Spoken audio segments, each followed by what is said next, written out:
Assalamu alaikum everyone, welcome back to the Ethereum update today.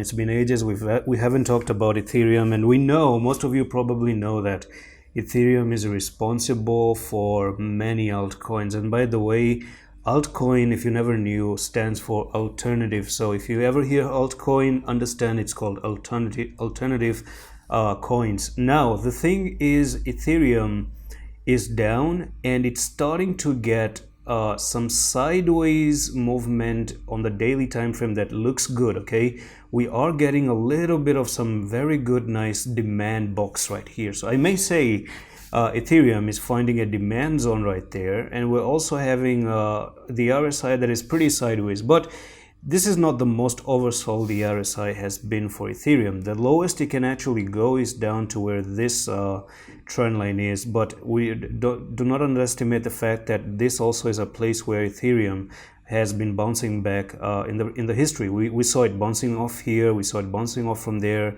it bounced off from here as well, it bounced off from there as well. It could actually start to bounce from here this time around. So we're trading at 3,000 at the moment.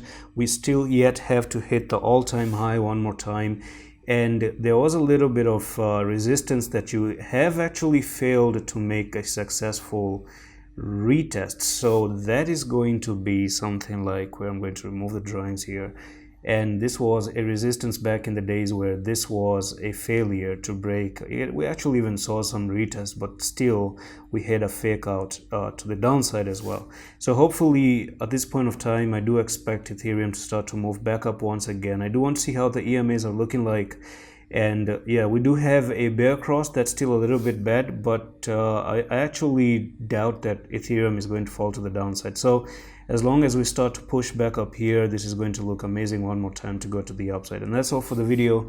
I'm going to see you in the next one. Allah Hafiz.